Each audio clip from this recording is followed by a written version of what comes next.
Nice one. Congrats, Yanya. In the men's... Yang. Oh, I'm so sorry. What? I thought I was like, we were talking about Anak and you were like, congrats, Yanya. Oh, okay. Cool. Hello and welcome to the Wednesday Climbing Daily News Show. My name is Hugo Pilcher. This is... Matt Groom. And today we're talking about the IFSC in Xiamen, which happened at the weekend. The city of Xiamen is home to over 4 million people and sits right by the sea. Although busy, there is a tranquil atmosphere and the climbing wall sits nestled amongst the skyscrapers.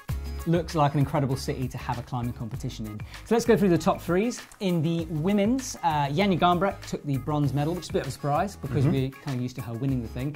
But she slipped off high on the route, big swing, bronze medal for her. But she sewed up the overall win for the season. So she is the champion this year. Just an amazingly consistent season, so fantastic from her. Yeah. Second place, the young 16-year-old American Ashima Shirashi. So she's been doing senior lead comps only this season for the IFSC and hasn't necessarily I think everyone thought she'd come in and just win it. She hasn't done, but this weekend she came second. So sort of the hint of things to come really from her. And then Anak Verhoeven from Belgium, she took the lead spot in China. We just chatted about her the other day. She climbed 9A outside, 9A plus outside. So yeah, she's obviously on massive, great form and fantastic to see her back on the top spot on the podium. So in the men's, Yofo Pan from China came third. That was his second climb. So we don't know too much about him, but congrats on coming third. So he's looking pretty strong. Second place was Tomoe Narazaki, the boulderer, that was his second place in a row. So yeah, he's looking super strong all round this year. And in first place was Kachiro Korinaga. I think I pronounced that right. That's good. Yeah. From Japan. That was his maiden victory on the IFSC League Tour, so massive congrats to him. The big talking points in terms of the overall lead this year was that Romain de Grange had the chance to win it. If he'd won this stage, he would have won the overall title, but he didn't. He came 22nd. With that 22nd, Stefano Ghisolfi had a big chance to make some moves and eat some of that lead that he's got. But he only finished 7th. He made the final, but only finished 7th. So it means in the final round, which is coming up, if Romain gets 15 points, even if Stefano wins, Romain's going to win the championship. So, either way, we like both those. It's tricky for us because Stefano's obviously EpicTV athlete. Yeah. Romain de Grange lives down the road in Chamonix. Yeah. Who do we choose? Neither of them. Both of them. Yeah. So let's talk about how difficult it was for the athletes because the weather was terrible. Yeah, absolutely. The speed was indoors, so they're all good. But for the lead wall, half of it got soaked. So the athletes were warming up, and then semis got cancelled for the women. So, I mean, it's part of being an athlete. You have to deal with these things, but not easy conditions. No. For me, amazing again from Molly Thompson-Smith. Came sixth. Sixth place. Came sixth. Which is amazing for me because we filmed her at the Arco IFSC last year. Here's a little clip from that if you missed it. My dreams have kind of been the same since I was younger. I've always wanted to be good at climbing and one day be a world champion. But I think as I've got older and tried and experienced more of the other sides of climbing other than competition, my dreams have kind of shifted a bit more towards being good at rock climbing and going and seeing nice places, doing nice things, but I still have competition dreams as well.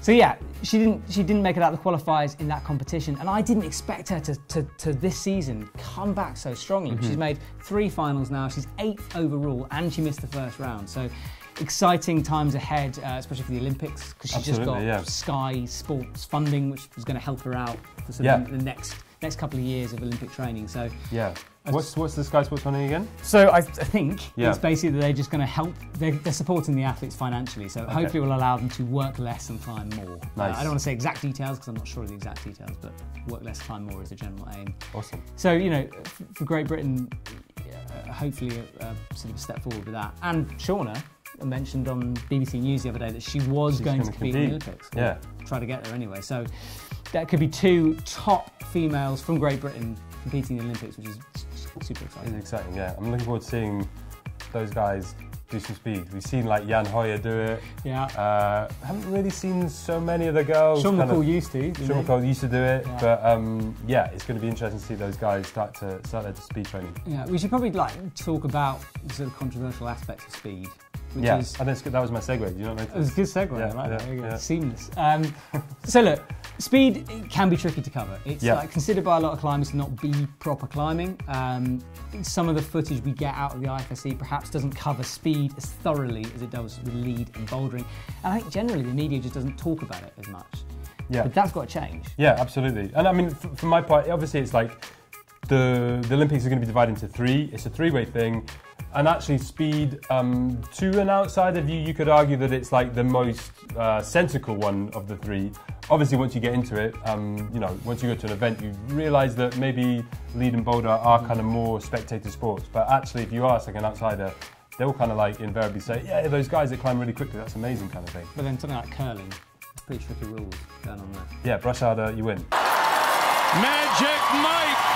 Magic Mike! Okay, so do you think that a speed athlete can win the Olympic medal? Absolutely, yeah, I think so. And I've heard from a very good source that Marcin Zizewski, who is the Polish climber who won the championship last year, is also a very good lead climber. And you know, he could well transfer that to the bouldering as well. Like I think your argument is that you think it's where it's going to be lost. So it's like it's of the person that's going to win. It's going to be their weakest event. Yeah, because I mean, the way the scoring system works is it all gets times together. So you've got to be as good in speed. You've got to be consistent. Yeah, basically. it's like an equal score from all your things. Isn't Yeah, it? so you could smash lead, you could smash bouldering, but if you come last in speed, that's where you could lose that gold medal. Have you heard how the scoring points system works? So I've been told, and I don't want to 100% confirm this because it might be wrong. Okay. But, so it's basically going to work. So let's say you come second place in lead. Yep. That will then get times by the next rounds. Let's say bouldering. So let's say you come second place in that. That's 2 times 2 is 4. Yep. Yeah. Times 2 is 4, yeah. And then if you come third in the speed, 4 times 3 is 12. Of course. Yeah. So that's how it works. So you have to be a lead. You have to do lead, speed, boulder, and a bit of maths. Yeah, exactly. Yeah. Maths as well. Yeah, exactly. But yeah, so you've got to be consistent. So I think that a lead climber or a boulderer is more likely to be able to brush up on those skills. Because to me, speed is so specific and those guys are so good at what they do. Whether they can then translate that into high-end sport, high-end bouldering, I think that's going to be very difficult. Yeah, I mean, my take on it is that it's like they have 2 years now until the Olympics. They basically got that route down. It's the same route they do every time in speed climbing. They've got the muscle memory. They know exactly how to do it. Just don't do that and just carry on and just start training for your lead and your boulder. And with what like muscle memory they have and what muscle kind of strength they have, maybe they might have a chance of you know, starting to compete with the big boys. But then does someone like Shauna, for example, stop bouldering as much? Like, do you think she'll say, okay, look, I might not win next year for the bouldering, but Yeah, I don't it's a care good because I've question. got more of an aim later on in the Yeah. year. We could see standards possibly drop off where we're expecting athletes to do well in because they're practicing these other elements of it. True. What do you guys think? Do you think, is it going to be a lead climber, a boulderer, a speed climber? Who's going to win the Olympics? Let us know in the comments below. Let's talk about, before we finish, talk about EpicTV stuff a little bit. Yep. We are running a competition with Black Diamond. Basically, look, it's getting colder, winter's coming, the weather's getting all rubbish, but we still want you guys to get out climbing on proper rock. Yeah. So if you are, take a photo, hashtag it still getting out, and you have a chance of winning some Black Diamond head torches and an amazing lamp thing. Absolutely. And on the subject of still getting out, there's going to be an amazing video this Friday coming out. It's like a kind of 15-minute film, and it features Jacopo Larcher, Babsi Zangel, Roland Hemmetsberger, and Laura Nemaya. I think that's how you pronounce her name. And they're trad climbing in Wales. And I spoke to the guys before they went out, and the filmmaker, and he told me that they were going to go out and just try a few things and see what happened, kind of thing.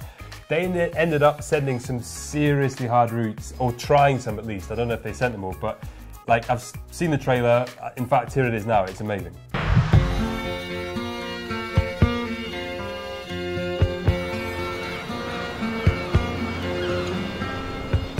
Nobody can tell you there's only one song worth singing. They may try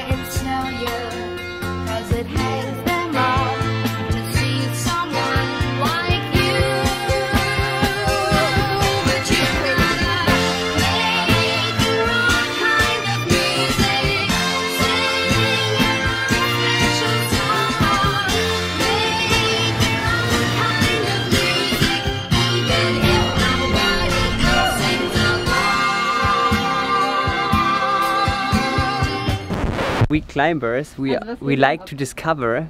This is the reason why we came here actually, yeah. But to be honest, maybe sometimes it's better to stay in one place and skip the other option. Yeah. So that's available only exclusively on EpicTV. Exclusively. This Friday, so Yes. check it out. Yeah, you got to. We're off on Thursday to Cafe Craft in Nuremberg in Germany to film with those guys. A little bit of Alex Magos action going on there. Don't want to give too much away, but that will be coming. So make sure you're checking out social media. As usual, we're posting stories on Instagram. Follow us for all the weekend updates. See you later. Bye.